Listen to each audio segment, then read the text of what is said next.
Hello, assalamu alaikum, good morning, khushamdi, ji ayanu, goeiemorgen. Bakhair agele, di hao, chure shume, washmale, ohai, gudzaimers, guten morgen, hola, bonjour, privyet, kaifa hal, hale shuma chutore, ahlan masalan, marhaba, buna, mucho, gracias, swabikap, and a very amazing good morning to everybody who's tuned into PTV World and are watching World this morning alongside the very fantastic, the very full of energy, Shazad Khan and Shiza Hajmi. Hello Shiza, how are you doing today? I'm doing absolutely great, trying to hop onto the energy factor as well. How are you doing? Well, I think I'm doing great now, but early in the morning I wasn't feeling very well. I don't know why, but as soon as I woke up, my mother woke me up, and I was like, okay, I think Shiza's going to be at work, so I should actually stay back at home. And then I was like, okay, it's just an hour's job. You're prepared for it. Get up, get ready, and just show up. And ladies and gentlemen, believe me that this is the whole concept of my life. I think that everybody needs to follow this if you think that it is relevant with you. But I think that it has given me a lot to cherish over the years as well. And the simple rule is get up, get dressed, and show up. No matter how horrible you look, but you need to be there. That's about it. Absolutely. And Shazad, should I tell you something, Yeah, to be sure. honest? Like 100% same thing happened to me early in the morning. It's probably because it rained last night, so it was really cold. I was all cozy in my bed, right? It was so hard to get out.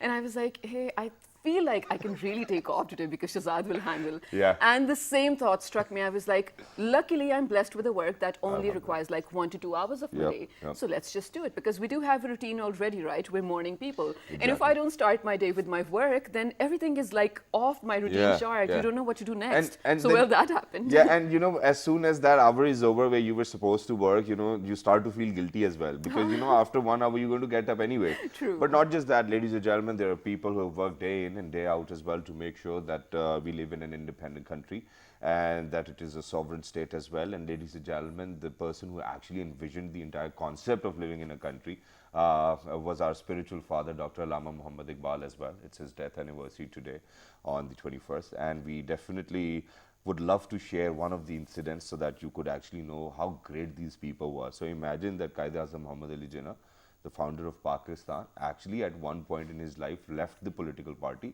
and went abroad. And it was Allama Muhammad Iqbal who actually went to him, talked him out, and said, hey, listen, if you're not going to do it, nobody else would be able to do it. So that's the legacy we have to actually look forward to. That's where we need to seek inspiration from. Absolutely. And ladies and gentlemen, the amount of work he's put in to make sure that the younger generations understand, I think today the message is very relevant. Absolutely, Shazad. And if you look at his work now, of course, there's not a lot that I've read. I've read like just the one in my book, or probably heard some songs that were actually adopted from what he wrote as well.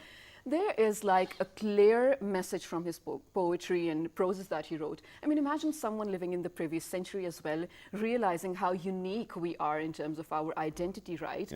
As Pakistanis, as Muslims being Pakistanis as well. And then his work that speaks about, westernization and globalization, and how we should not hop onto that, sort of bus as well, because we have our unique identity too. I think it's just beautiful. I've met a lot of people from Egypt, from the West, a lot of areas who are actually inspired by his work, reading the translation of his work as well, and inspiring and other ladies and people gentlemen, too. world over in different countries, there are libraries which are actually named after Dr. Allama Muhammad Iqbal as well. So I think that to get started with such an introduction, and then followed by a personality who's given us so much to cherish upon, I think that we really need to look into his work as well, observe it closely. And majority of the work he's done is for the youngsters as well. And this is the time when Pakistan actually comprises of 60% or more of youth as well. So I think it is very relevant. But not just that, I think that there's one more thing which they have focused upon, and the focus primarily was on education. Ever since Pakistan came into being, I think that all the messages we got was about educating our future generations. And they say that if you educated one mother, I think that you've educated the entire humanity as well. But not just that, ladies and gentlemen, because of the COVID-19 and this pandemic, I know that a lot of institutions are battling onto how to provide services, education services, to the students out there as well. Right, and Shazad, you know what, when you're talking about what institutions are doing in terms of, coping up with this whole scenario, I think because this is the first time for everyone, not only the schools or the teachers, even for the students, even for the parents at home as well, of how to deal with the situation, and how to sort of, if everything is going online, how to be accustomed to that and how to actually make that the norm. Because me being a student, I'm telling you, every other day whenever I have to appear in my classes, I'm like, oh, I wish we could go back. But again, there's a first time for everything and we have to deal with that too. So, well, why are we talking about this? Yeah, there's a reason why we're talking about this. Ladies and gentlemen, every time, I went back to university because I did my bachelor's and then I had 4 years break and then I got back to do my master's as well, and it felt like as if I'm learning something new. And, going to an educational institution, it will definitely shape up your personality, but it will definitely give you an enhanced ability of how to comprehend life, and I think that this is something very important. But we have discussed about schools, we have discussed about, O-level students, A-level students, and how GCSEs are not taking place as well, and that relevant grades are going to be given to them as well. But with universities, it's very different. If you do not appear in an exam, I think that it can go towards favorism as well. In universities, things like these can actually happen. Yeah, generally speaking. Yeah, but generally speaking. But, for some, I think it was that point of time where they were getting done with their degrees and they had to look for jobs, where the job market, that, people who were currently working are sitting at home because of the fact that there's no work in private organizations as well, let alone the public ones as well. So, ladies and gentlemen, what do you think needs to be done was the idea behind it, and we're very lucky that we've actually been joined by some very amazing guests. Earlier, this lady was actually affiliated with another university, and then she left that, and then she's a dean of this university now as well, which is great. She used to be a student coordinator, and we used to be very young. I think that it brings back a lot of memories as well, and we used to go to her office, and she used to guide us, okay, you can do this like that, and you can do this like that, and she always used to take the lead. And these are the kind of people who have actually stepped up in their game, and they've made sure that their institutions are going to still provide quality education no matter what actually happens, so that the careers are not affected. So, ladies and gentlemen, without any further ado, we are very lucky that we've actually been joined by the Dean and the Director at TMUC. She's an educationist herself. She's none other than Miss Khala Yaruk Malik. Hello, assalamu alaikum. Good morning. How are you? I'm good. I'm good. This is a good morning. Looking at you, there was so much energy, both of you. Thank you very much for joining us. When was the last time we met in your student coordinator office on the third or fourth floor? I think it was 2011. No.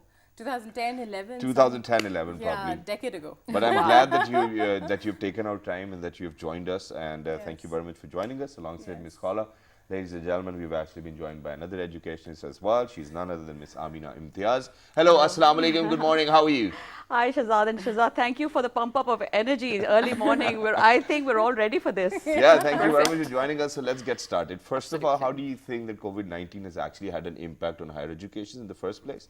Because I know that this scenario is very different from schools and colleges. And then we'll talk about it further as well. So first, how do you think it has had an impact? So, well, I don't think the youth was, I'm a huge youth enthusiast. I always worked with the youth. I worked with people like you. So I think that the first thing that happened was obviously a lot of disruption. We've not had this kind of situation, I think, World War II, and now the largest lockdown, largest schools and higher education closing. So, of course, there's been a lot of anxiety. Students cannot go on campus. The higher education sort of halted for some time and then had to unlearn and relearn as to how to deliver this social contract. This is a social contract between the institutions and the students. Right. So, so everybody had to sort of go back to the drawing room or the drawing board and come up with ideas as to how to, seemingly see how can we provide its service, like you said, how can we help our students. And higher education is one, it's a complex the service. It's not something that, like you said, exams and students, lots of things can happen. Right, absolutely. And they've never been on hold, ever since I can remember, and probably before me as well. I mean, when you talk about annual exams and moving on to the next class, especially in, well, the matriculation and then the FSC as well, it never stopped, O-levels and A-levels too, because, well, your career, right? It's the first time it's happening. What do you think the impact it has on students specifically? Well, that's a good question. Very good question. Yeah, no, I think we were ready. Confused.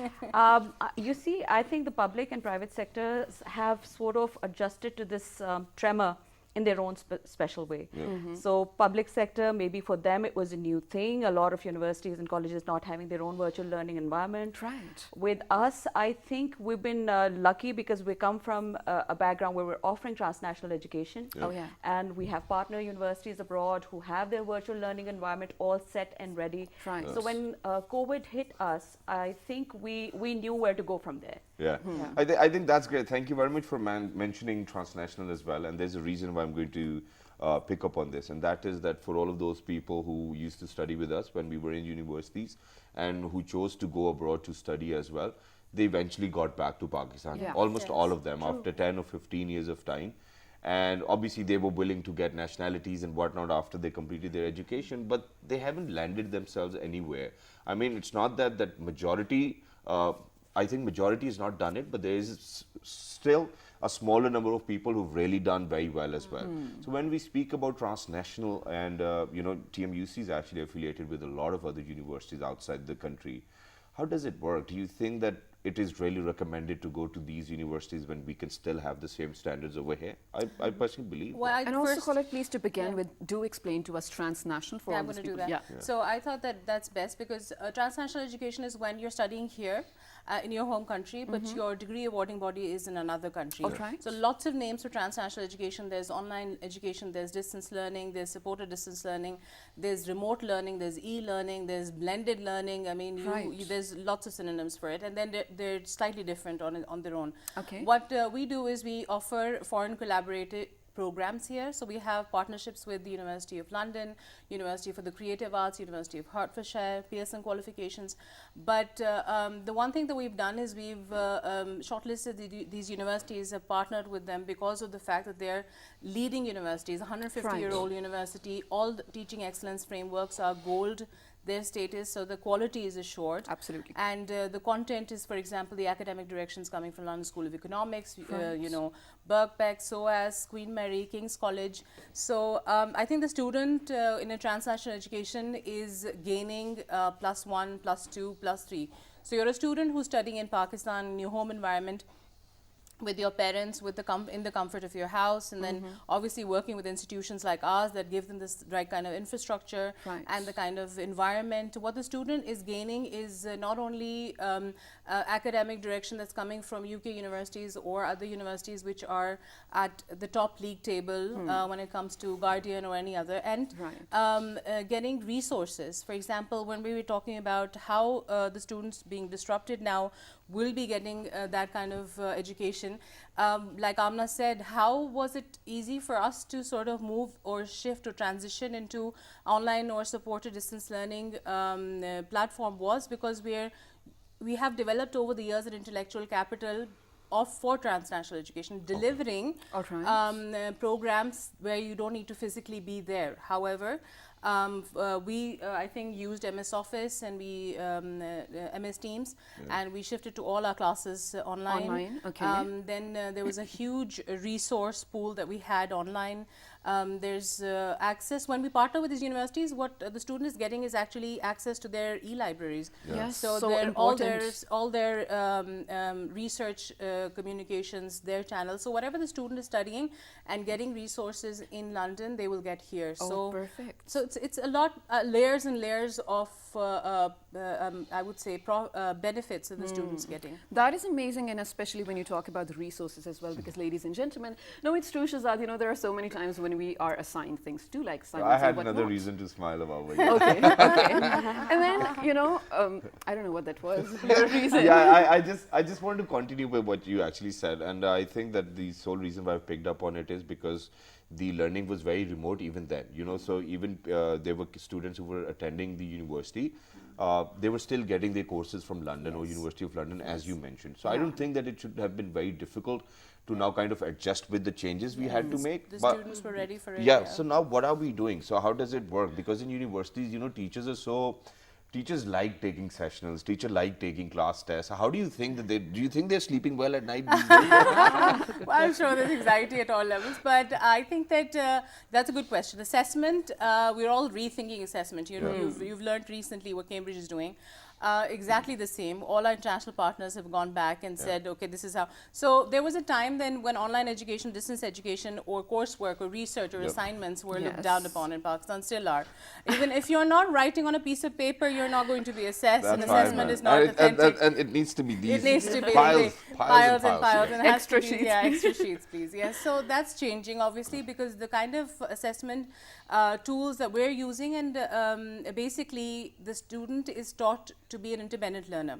So if I'm being assessed on something that I have to research on, this where definitely for the first and foremost developing critical thinking skills, analytical thinking skills, research skills, questioning skills. Right. These are the skills that you kind of eliminate when you say chapter 1 to 8, these questions and past papers. And so that's going, that's all going. So I think I'm Pakistan. happy for this. I'm actually very excited because now we're rewriting the social contract and the social experience for the students. Wow. Absolutely. I think Pakistan is going to have a pause button on assessments and then go back and see that there are other ways of assessing students apart from pen and paper. I want to and go back to physical the museum. right you know now. what? I really hope. This is an exciting time Yeah, for all it the is. students. If you're a student right now, there's so much energy, excitement. Obviously, you find out that, okay, so all the exams are cancelled. That's good news. That's Christmas for the student any and there's day. not going to be any assessment. So, you know, But here's the Exactly. thing, you guys. Should I tell you something? Just yesterday, I was taking my online class, and my teacher took a quiz online. Yes. I mean, we Yes. didn't want that. And then he Yes. was like, I was like, how are you going to make sure that no one cheats? He's like, oh, open your cameras.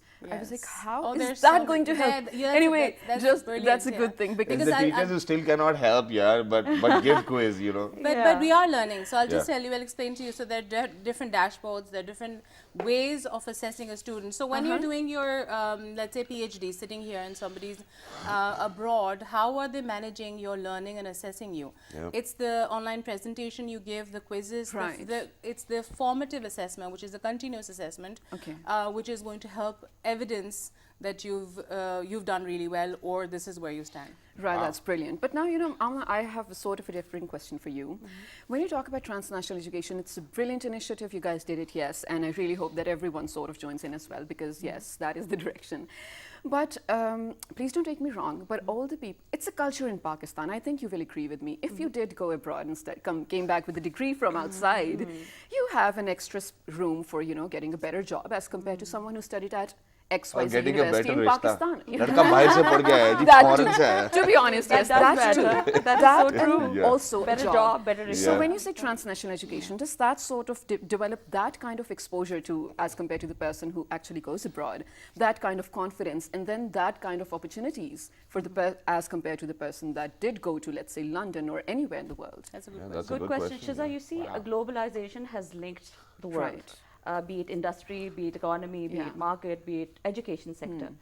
So I feel personally that the borders are going to come down. Yeah? Okay. They have in a lot of ways. They have Right. it in a lot of ways. And why was there a need for transnational education when a student could easily fly abroad and do this? Yeah. Well, I'll tell you an example of how we started it. Okay. We had a pool of students who couldn't get the visas, couldn't get the placements that they were looking for, did not want to pay 6 times more the money, that their parents Yes. would be investing, say, people from government sector, military backgrounds. I mean, Right. not everyone comes from the privileged classes, course. and why should they be deprived of a world-class education? Yeah. And why shouldn't they go to LSE, and study a business program when we can bring LSE to them here in Pakistan? We have one in Lahore too. Yes. No, we're not talking about that. We're talking about London School of I think that's Economics. Lahore Yeah. School of Economics. Yes, why can't they gain an Oxford Brookes a degree, an ACCA, or anything that you would expect them to go abroad and gain? So I think that's one opportunity that TNE only can provide to students. They don't have to fly abroad. And then you see there's this other cultural concern that you were talking about. A lot of parents have a value system that they like to adhere to. They want to bring up their kids in a certain way. And learners at a very early stage, say at a school leaving stage, might not be ready for that cultural shock. And post 9/11, we've observed that a lot of students face discrimination and other issues while studying abroad. So that is one concern, that you know that your child is studying here with you in the comfort of your home, Right. and studying at a lower price, getting the same academic quality that they would in LSE. And the transnational education model is evolving. Yes. It started from small residential areas and little hubs in Pakistan, and now it has become this huge TMUC phenomenon. has a national footprint. Yeah. So with TMUC, for example, our institution, we are the pioneers with offering purpose-built campuses, Right. personality and professional development programs, international opportunities, career development opportunities. So these are some of the things that students wanted, the international exposure that we have brought back to Pakistan. I think So that's great. important. But Short So of Queen important. Elizabeth and the coffee shops, I think Pakistan has I think The rest that's is great, on. but I still have a disagreement over here. And I'd love to whatever you answer guys that. are doing, that's phenomenal. That's wonderful. I'm not saying that it's not worth it. But there's this one thing which I've believed forever, and that is that, if you're going to be in conversation with people of not your age, not your skin color, not your origin, that's when you actually grow.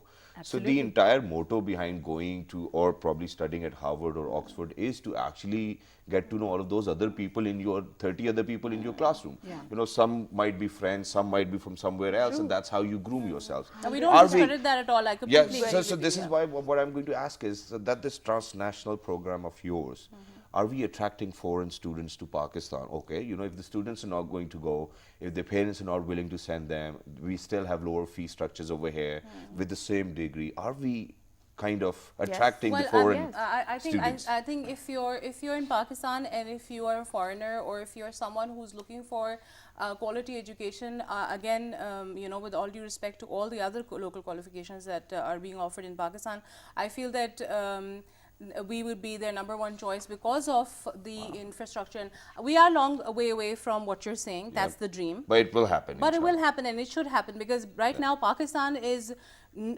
extremely like China, like Singapore, like India, Malaysia. Malaysia is an excellent example for transnational education of what they've done with their economy because of the borderless. They've actually opened their borders to transnational education. So Pakistan is going to reach that very soon. Well, that's great. Shahzad, I know you have a question. I just want to add something tiny over here. The question you asked, I think it's fair enough for all the audiences to know the answer as well. And you did right. But I think I have to highlight one of the things that you said earlier as well. When you say that people, go to Harvard or XYZ for, the mere experience of that thing itself. Yeah.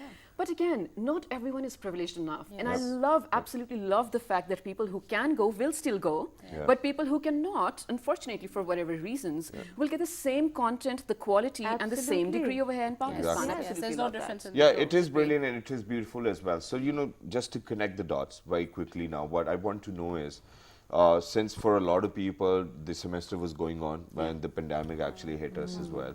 So they are obviously not attending their courses. What will happen to them? And then from September onwards, obviously new semesters and new courses start. So now this transnational program, do you think will be providing online services and courses that people can actually enroll by sitting at home and learning and getting a degree? I think that yes, like I said earlier, we switched to online learning and distance learning immediately because it was natural to us, and we've been offering it for such a long time. And the best part is the student does not lose an ear to COVID.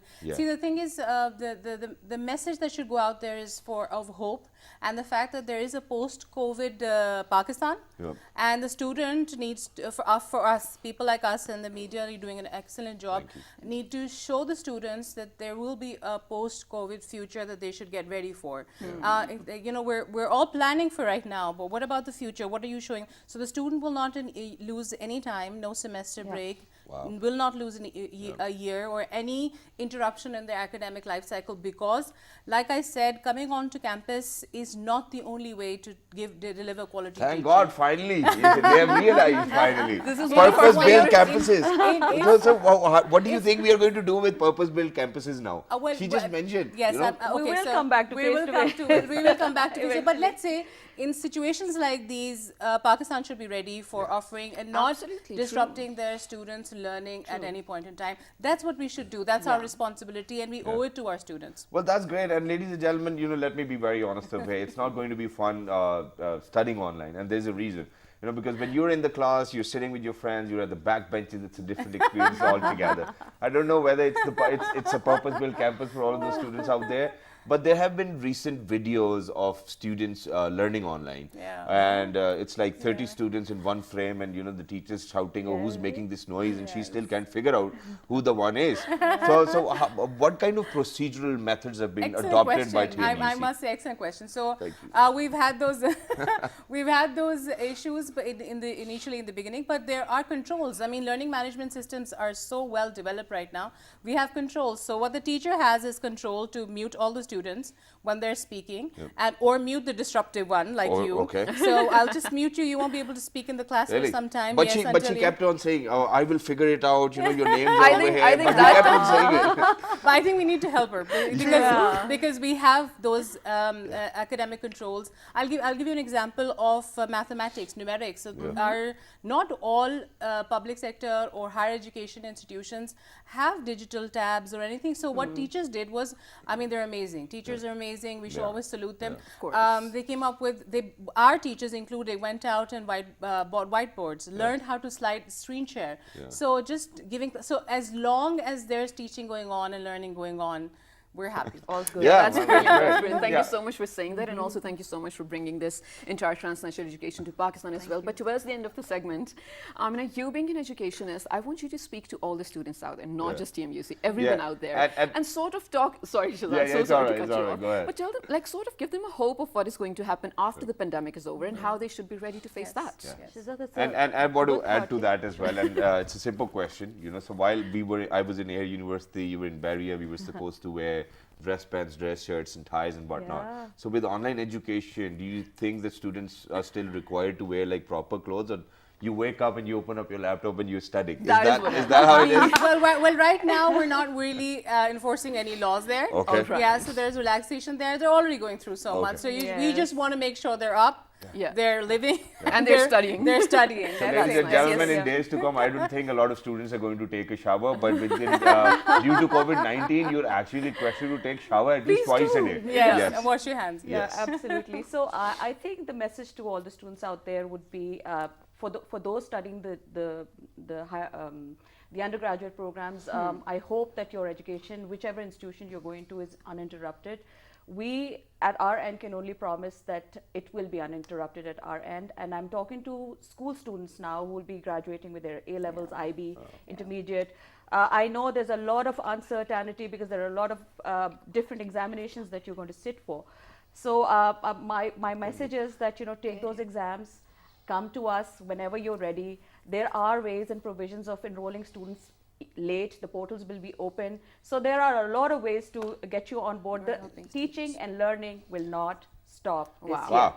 Pretty That's much. great. Thank you very much for being with us. Thank you very much, Khala. Thank you very much, Amina. welcome. And we're You're definitely proud of the kind of work you guys are doing. Thank you very much for making the world aware of how transnational education is actually having an impact in these days as well, and that too a positive one.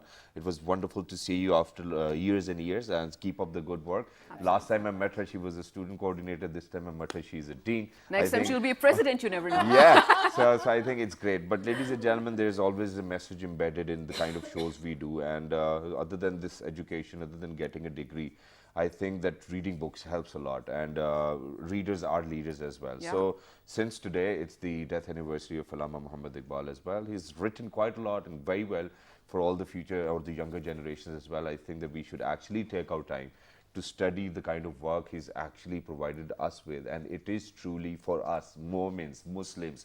So yeah, please make sure to remember his work and remember him in your prayers as well.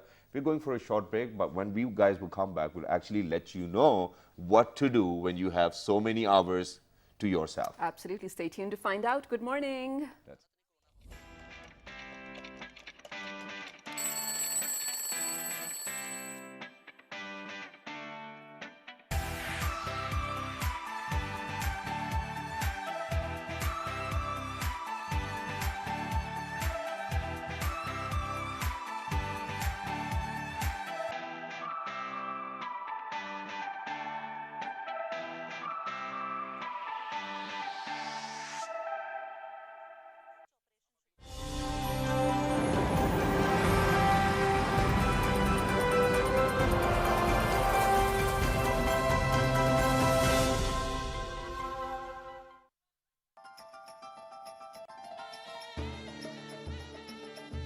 The Faisal Mosque is the largest mosque in Pakistan. Located in the national capital city of Islamabad. Completed in 1986, it was designed by Turkish architect Vedat Daloke to be shaped like a desert Bedouin's tent. It is situated at the north end of Faisal Avenue, putting it at the northernmost end of the city and the foot of the Margala Hills, the westernmost foothills of the Himalayas. It is located on an elevated area of land against a picturesque backdrop of the Margala Hills.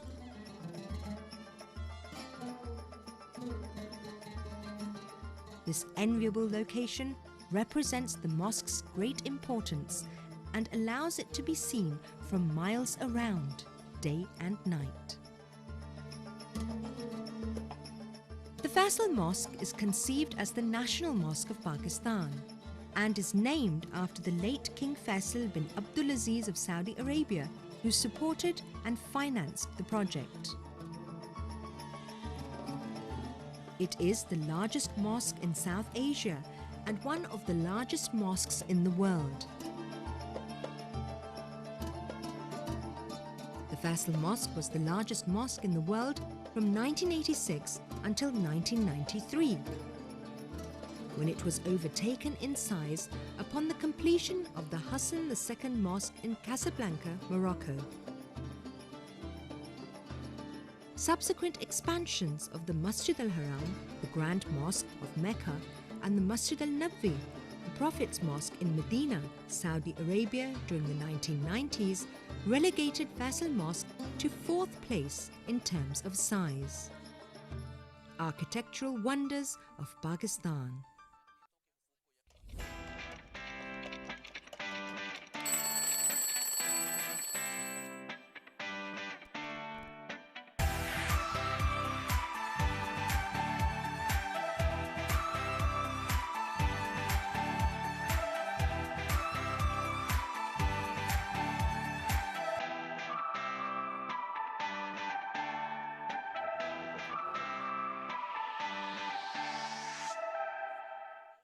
Welcome back to Well This Morning, ladies and gentlemen, with the very energetic Shahzad Khan and Shahzad Hashmi on PTV World, where we love to educate you. That is our pledge each and every single day when we wake up early in the morning.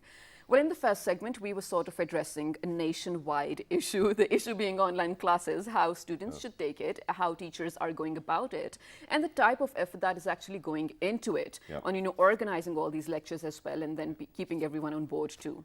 But right now, we need to talk about something on, how to relax during quarantine as well. Yes, education does go along, Actually, there is no time to learn, as in, till your death you keep learning. There's no specific time to learn, is what I mean to say. So creativity is something that actually flourishes your brain, nourishes your brain as well, and makes you study even better when your brain is healthy too. So Shahzad, my question to you is, what is your way of letting out your creativity? I think my way of letting out my creativity is, okay, I don't know whether I should say it or not, but I don't know. Letting out all of that energy which I do not require for myself. I work out, I go ride horses, I'll go, ride on bikes, but I do write lyrics. Okay. And so I write music, I write songs, and that's how I do it. Nice. But for other people, ladies and gentlemen, it can be different too as well. And I think painting is one of those very famous art types which people actually try. And but yeah, they only try, and they fail miserably as well. But ladies and gentlemen, today what we've done is that we've actually invited somebody who for the last more than 2 decades have been a painter.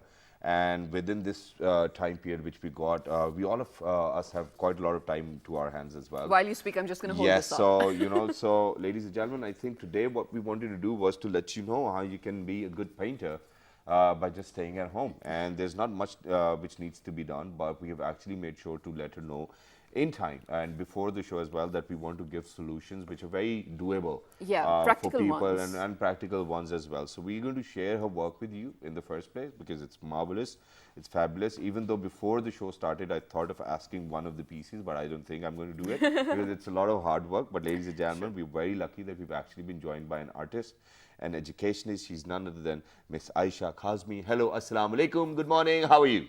Walaikum assalam, and a very good morning to both of you. Thanks for having me on your show. Our Thank pleasure. you very much for joining. It's wonderful to have you. But to get started with the conversation, I have a very simple question to ask you. And yesterday I was in conversation with a friend of mine who happens to be a painter, and I was asking, oh, okay, so what do you paint?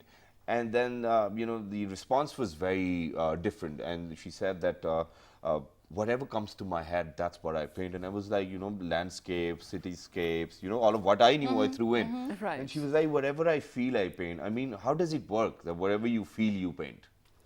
See, Shahzad, I believe that when painters say that, you know, we paint what we feel like is moreover connected with your catharsis. Moreover, it is a tool, it's an outlet of all your emotion and your feelings. Definitely the feelings have I think if that's how painting is, I'm going to tear the canvas away, you know. That's the kind of rush I have inside me. Yeah, that's it. Sometimes this happens. Really? Sometimes when, you know, the children are making, or maybe the professional painters are making some kind of just stroke work, and yet we call it contemporary and abstract, and some kind of a horse with some other colors which are not usually seen with a horse. So it means that this is what we say, they have a different binocular, and they have a very different perception of looking at the things. Exactly. So that lady is perfectly right. She is absolutely right when she says that we painters paint the way we feel. Yes. Wow. But you know, Aysha, this is brilliant. All of the work that you have brought here, it's so absolutely much. brilliant. Thank And you I so think much. you were right when you said, you know, art is actually all about catharsis as well. Because for me, of course, I cannot paint, but I wish to. Like, there are days when I wake up, I'm like, I wish I could make this on a paper, or, you know, just draw it out, and I cannot. But here's the thing. So, you know, I'm just going to sort of connect to the question that Shahzad asked. There must be days when you know, there's a happy wave, and then there are days when there's a low wave as well. So did you feel like there's a difference in pattern of what you draw? I mean, on the happy days as compared to not so happy days? Absolutely. Yeah? Absolutely. Because, you know, In terms of colors, probably. colors and choice of the theme and whatever you produce and what is the final masterpiece, the way you are connecting to that particular task, the somebody else might be looking at a different perception. Because, you know, we all are having our own specs. True. And then we as human beings are also nature's beautiful creation. Absolutely. And if we just go for the whole, you know, globe, all those trees and natural things are definitely the creation of the creator. And they inspire you. That is the biggest canvas ever, and we can see those creations with having different kind of aspects in it. And then when we absorb them, obviously 110% our mood has a very good connection with that. Because as I said earlier, that it is one outlet. This is a tool that you use to give your emotions and outlet. But you know, you can always lose direction. I mean, I know. Happens to the best of us. Yeah. Thank God that we are actually affiliated to an industry where we see a lot of artists. And talking about painters, you know, they've said it by themselves that, you know, we start with something else in our head, and after 2 or 3 days, depending on our mood, you know, the outcome is very different. Does that happen to you? Yes, obviously. See, during this quarantine period earlier when it started, and we all were really upset about this, so everyone was thinking that being a working woman, being a branch head of a school, so it's going to be a very different routine. All the apprehensions were related to that, and everyone was thinking that, oh my God, that duration of my work being available, you know, the very first initial week was very different. But then obviously the psychological pressure, the mental pressure, and then yes, it's all across the globe a scenario is going on that nobody can predict where it will end. So I decided that yes, being a painter, I'll start my paintings. All right, which is why we've thought about something very amazing. So we're going to show you your pieces of work, and you have to let us know while you were painting these pieces, what kind of mood you were in. Okay. Sure. I'll start from here. So first No, up, pick up that one. I think that has first more. up this one. Okay. So then, you know, what kind of mood were you in when you were painting this one? I was really happy, and it was a very nice evening. And after my workout, when I stepped over the weighing scale, I have made it up to more than 1 kg. So definitely it was a very joyous and ladies and gentlemen, I love it because of the fact that as soon as I've asked her, what were you feeling while you were painting this picture, she actually looked back at the picture and then let us know what she was feeling. Okay, so here's the other one. Yeah, with respect. Okay, This is completely one of the scene of Bahria out of, if I go at the rooftop, so there are so many trees across the road, and then I blended the shades. Nowadays, it's rainy and wet, and the trees get their real shades once they are washed away. Did you do it with a knife? A spatula or what? No, it's a total brushwork. I can see Brilliant. Because being an impressionist Shehzad, sometimes with my brush even, it gives a very kind of, though I go for knife paintings as well, but it gives an impression if it is, maybe it's a knife painting. But there's another impression to it as well, because I've seen a lot of Mansoor Rai Saab's work, and he's a cubist. He believes in cubism, and that's how his work is. But you have a lot of squares and cubes over here as well. So is that what it is? And then first of all, what were you thinking when you painted it? Is it about mother's kid? Yeah, there's almost a similar one over there as well. No, there must be a continuously on the TV, I was listening to that one terminology, social distancing and moving away from each other. So this is showing some family time, people That mothers still together. can't be distant from their kids. I think that's what I get from it. Well, this is great, and it's phenomenal as well. Thank you so much. All right, Thank so you Aysha, I'm much. going to ask you for all the artists out there as well, and all the aspiring ones as well. What are some of the most common paints that you use, or the tools that you use? See, I go for knife paintings, and then brush paintings, sketching, acrylic painting, oil painting. Like a decade back, I was one of the very keen oil painter. I love to use oil paints. But then eventually your taste change and your mood change, and you try all the mediums. And as I'm dealing with all this as a hobby. It's not my profession. Being an educationist, yes, both things have a very close interconnection. So definitely when we are dealing with the toddlers and young children in the school, we prefer acrylic. Because acrylic is one medium that it can be washed away because it's water based. So when the students work on the canvas with the acrylic, that inspire me, and then I start acrylic. And Aysha, as you said earlier, that it depends on your mood. Some good days you want to just sketch somebody's face. So the other day you feel that yes, maybe a pencil work will work. In the beginning of the quarantine, I was doing a lot of watercolor because we've been short of resources and there was nothing available. So I thought that I picked up a sketchbook and start some small, tiny miniature watercolors. And eventually, I started my canvases because, I thought that I must paint some acrylics. Wow. That's nice. Aysha, so one of our producers happens to be a very amazing artist as well, and he has a query in terms of oil He's got paints. a YouTube channel with the name of DIY. Yeah, he DIY, thinks that oil paints can be frustrating in terms of, drying late or probably spilling or whatnot. How can we deal with that? Yes, you are right, Shehzad, that tackling the oil paint is little tricky. Because, once you are mixing the oil and the drying procedure, and then that harsh smell of the paint. That to be honest, I like some people develop allergies with that. But acrylic for the children, for the old people, for all of the people is the safest medium of paint. It's the safest and the most cheap one and the most easy one. Well, that's great, and I think that towards the end of our segment, we would only like to ask you that for all of those people who actually want to do something, where do you think that they should start off? Watercolors, what kind of canvases do you think that, because I'm not into it, so I do not know much about it. So what do you want to say to them? Please talk in the camera. Okay, my suggestion to all the people is this, that it's not only about painting. During these days, if you have any hobby, any passion, so this is the right time to pursue your passion.